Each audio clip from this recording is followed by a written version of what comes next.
American Catholic History is brought to you by the Star Quest Production Network and is made possible by our many generous patrons. If you'd like to support the podcast, please visit sqpn.com/give.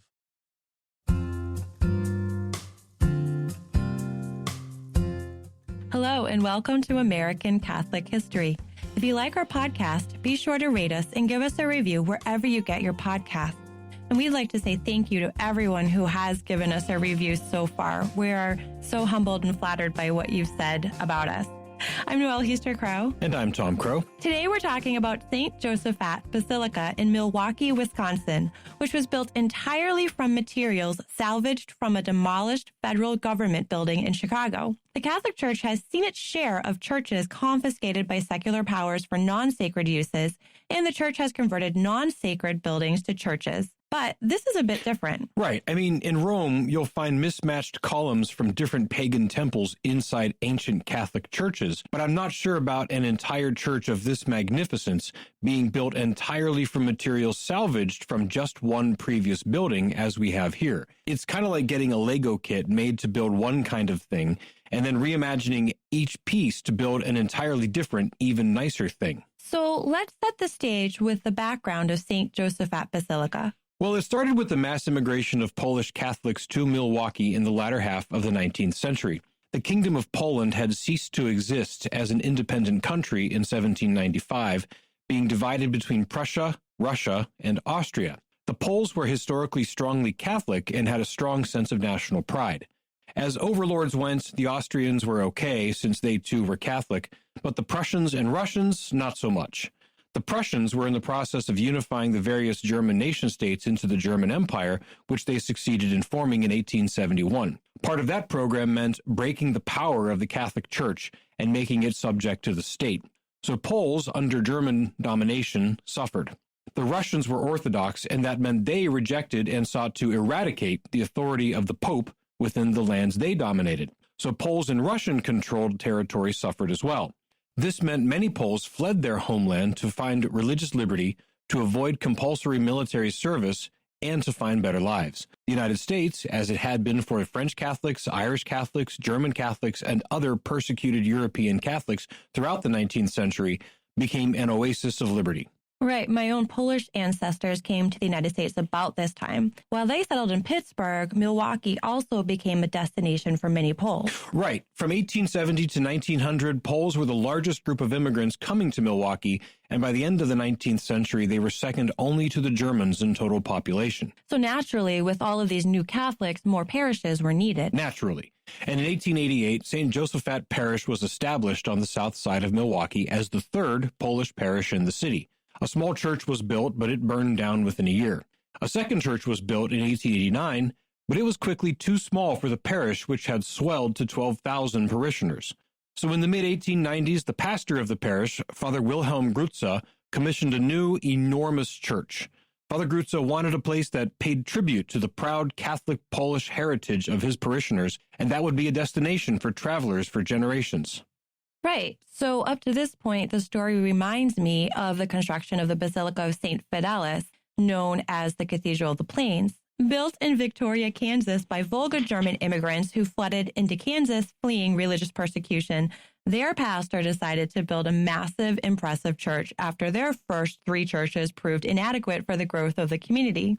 Listen to episode 4 of this podcast to learn the incredible story of the construction of St. Fidelis and how it became known as the Cathedral of the Plains. Now, there are significant parallels, but it's a story that repeats all over the country as waves of poor Catholic immigrants arrive and bring their faith with them. Well, one big difference was the design philosophy chosen. Whereas the Volga Germans in Victoria went for a simple and more austere, but beautiful design, Father Grutza wanted something more ornate and monumental. He wanted something in the then popular Polish cathedral style. Right, and if you've ever driven on the Kennedy Expressway in Chicago, you've seen the Polish cathedral style. St. Mary of the Angels, St. Wenceslas, St. Stanislaus Kostka, St. Hedwig, Holy Trinity, and others rise above the surrounding buildings and just grab your eye with their majesty. Well, I've never been to Chicago or Milwaukee, but one such church near us is Immaculate Heart of Mary on Polish Hill in Pittsburgh. Plus, there are others in Cleveland, Buffalo, a few in New England, where I'm from, and pretty much anywhere large concentrations of Poles settled. So to get this epic church, Father Grutze hired the noted Catholic architect Erhard Brielmeier. Brielmeier was a German-born architect who, with his sons, designed and built over 1,000 Catholic churches, hospitals, and schools in America and Canada in the late 1800s and into the 1900s. The new church Brielmeier designed was made of brick and modeled on St. Peter's Basilica in Rome in the shape of a Latin cross with a massive dome over the crossing. It was going to be epic. But just when the plans were nearly complete and construction was about to begin, a trip to Chicago changed everything. One day in 1896, Father Grutze went to Chicago for some reason or other. While he was there, he learned that the massive stone federal building was being torn down to build a new one. This building housed the post office, the federal courts, and the customs office. And it was a fairly new building, having been completed in 1880. This was 1896, so the building was only 16 years old. Right, and not only that, but it had cost $6 million to build in 1880. That's nearly $152 million today. It was a magnificent stone structure with brass railings, light fixtures, and other beautiful elements all over the place. So why did it have to be torn down? Well, a few reasons. One, the ground it was built on couldn't support the weight, so the foundation was settling badly. The building was cracking up, and it was considered unsafe. And two, it had already become too small for how much the federal government had grown in Chicago in that short time span. In other words, government incompetence and poor planning from the get-go doomed what should have been a magnificent building for decades. So it had to go. But the federal government's poor planning and bad execution worked out well for Father Grutze and the Poles of St. Josaphat Parish. And how? Father Grutze bought the whole lot of salvaged material, every block of stone, every handrail, every doorknob, every light fixture, every wooden door, everything for just $20,000. This was a bargain because the price tag for the materials in Brielmeier's original design was about $50,000. For perspective, the total of $50,000 would be about $1.5 million today, and they ended up spending the equivalent of about $600,000. So it was a large amount, but not nearly what it would have been. Exactly. So this was a great deal for the poor parishioners of St. Josaphat. Father Grutze had it all put on 500 flatbed rail cars and shipped to Milwaukee, where parishioners were waiting to receive it all, catalog everything, and lay everything out in an organized manner in the grassy lot across the street from where the new church was to be built. But remember, the structure that Brielmeier, the architect, had designed was all brick. This is a bunch of stone coming north on a train. Right, but Brielmeier was brilliant. He took stock of the stone and proceeded to re-engineer and modify his design to be built from this reclaimed stone rather than brick. And in his design, only a very few stones had to be recut. Nearly all were used as they were from the federal building. So, like I said at the outset, it's like he took a Lego set marked Federal Building and instead built a basilica with it. But even with the plans reconfigured, construction still couldn't quite get underway. There was another hurdle to clear. Well, to be more exact, another hill to climb, or rather, a hill to move. The new church was considerably larger than its predecessors, so a 30-foot high hill nearby, which didn't matter with the footprint of the old churches, was suddenly in the way. Fortunately for Father Grutze, he had a parish full of faithful Polish laborers dedicated to this project, and they all owned shovels and wheelbarrows. So that mountain was moved, largely to areas along the western bank of the Kinnickinnic River. Not quite the visual one gets when hearing, if you have the faith of a mustard seed, you will say to that mountain, move, and the mountain would move. But move the mountain did. Right. So the mountain thus moved, work began in earnest. Ground was broken in 1896 and the cornerstone laid in July 1897. It took 4 years to build the church, with the labor done largely by the parishioners under the direction and guidance of Brielmeier and his sons. Things didn't just go smoothly from there, however. In order to finance the project, many of the parishioners mortgaged their own homes. Sometimes funds would run short and Brielmeier would pay workers from his own money. One worker, Anton Kasperzik, died during construction when a rope snapped, a horse got startled and overturned his wagon, and one of the massive stones came crashing down on top of him. But in spite of the challenges and Kasperzik's tragic death, in 1901, St. Josaphat Church was completed. The main dome, clad in copper, soared 220 feet in the air.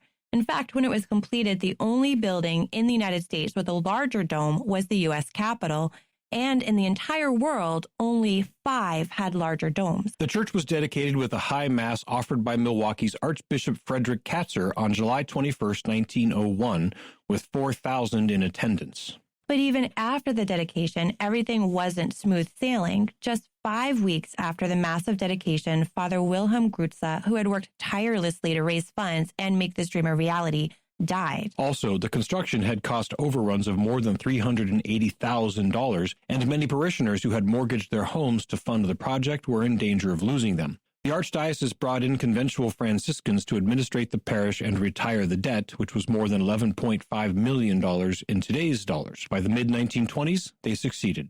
The debt thus retired, they were able to focus on beautifying the interior of the church. The exterior and parts of the interior had been ornamented nicely with the brass fixtures and doorknobs, etc., from the old federal building. The interior, however, had only the stained glass windows, which were beautiful, they were imported from Austria, and the painting of the martyrdom of St. Josaphat behind the high altar. The rest of it was just painted white. So they brought in artists to apply gold-leaf plastered work on the pillars and detailed oil paintings all over, especially inside the dome. The decoration was completed within a few years, and in 1929, the magnificence and significance of this church was recognized when Pope Pius XI named St. Josaphat a minor basilica, the third church to be so honored in the United States, and, as far as we know, the only one built entirely from material reclaimed from a government building.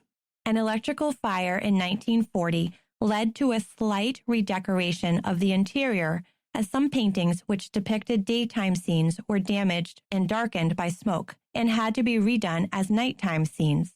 Various storms and age have caused damage and deterioration to the dome and other parts of the exterior, requiring major repairs. In 1990, a foundation was established to take the lead on the repairs and preservation of this magnificent basilica, so that the work of Father Grutze and his dedicated, faithful Polish parishioners might welcome many more to wonder and worship for generations to come. You've been listening to American Catholic History on the StarQuest Production Network. If you've been enjoying our podcast, please be sure to give us a rating and a review. To learn more about today's topic, to find previous episodes, and to send feedback, please visit sqpn.com/history.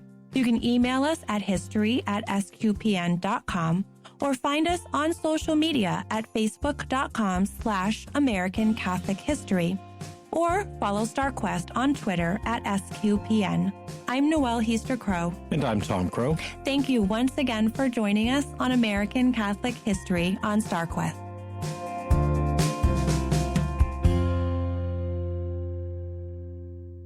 Not quite the visual one gets when hearing "if you have the faith of a mountain seed." I hope. Ay, ay, ay.